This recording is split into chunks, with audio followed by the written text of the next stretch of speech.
So I've finally beaten Ghost of Tsushima, and I've got a few things to say about it, just very quickly. It was alright overall. It was really enjoyable. I had a lot of fun with it. But it did nothing new. Did absolutely nothing new in terms of open world uh, games, open world RPGs.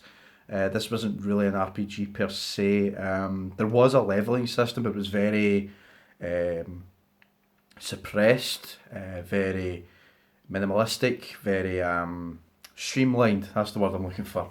Uh, so it did nothing special in that regard, but it was still very fun. I had a lot of fun with it, but it did take me 6 weeks to beat, and I've got two reasons why it took me 6 weeks to beat. The first reason was, well, I was working. I've got a full time job again, and I was doing a lot of hours in between. So I would always come home very tired, and I would only kind of do the free roaming aspects every now and then. So I would like do a few side quests, maybe one side quest, and then go to bed. Um, and then I would have like a couple of days off, and I would usually spend that time trying to get back into the game. But because it took me so long to beat it, there was a lot of times where I just fell off of it. I took a few days away from the game to play something else. I would get distracted. Sorry, there was a fly there. I would get distracted by other things. I would get distracted by personal things. I would get distracted by other games. I mean, I've been ordering a few retro game consoles, so I've been playing them for a while as well, so just trying them out. So I've been very distracted from Ghost of Tsushima, and as a result, I kind of fell off of it a little bit. So I suppose it was probably my own fault for not getting into the game the way I probably believe I should have. But then again, it's not the game's fault. It doesn't mean the game is bad. But there wasn't anything in the game that drew me into it. There wasn't anything in the game that made me want to keep playing, because I've played games like this so many times. You could play every Assassin's Creed game under the sun, and you've basically got Ghost of Tsushima. At the very least, if you played Assassin's Creed Odyssey and Assassin's Creed Origins, you've basically played Ghost of Tsushima.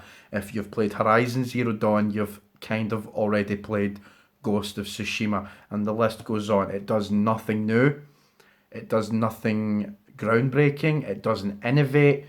The only thing it innovates on is maybe the setting. I suppose we haven't really had a Assassin's Creed style game set in Japan. I suppose the closest thing we have to that is Sekiro, which basically is a Soulsborne game. So really, even though the setting is the same and the idea is the same, the gameplay is very different to that of Ghost of Tsushima. So the comparison there is a little bit moot. It's a little bit, you can't really compare. So it does nothing new. I keep saying that, but it doesn't.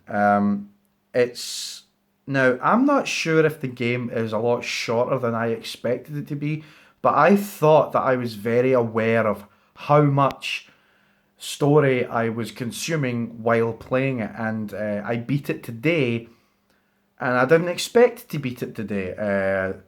This is a spoiler before I continue on. There are only three acts. The first act is fairly quick. The second act is a lot longer, but it still ends a lot quicker than I would expected it to, considering there are three acts. I thought the game had 4 or 5 acts. I don't know why. I just thought that.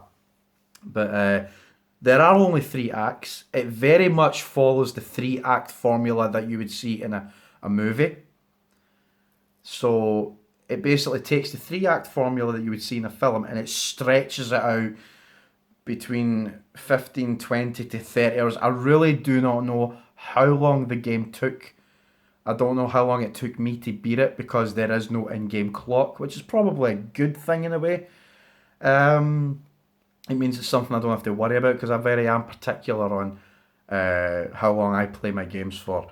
But with that aside, my final verdict on Ghost of Tsushima is it's a very good game, but I do not know if it's worth the full $69.99.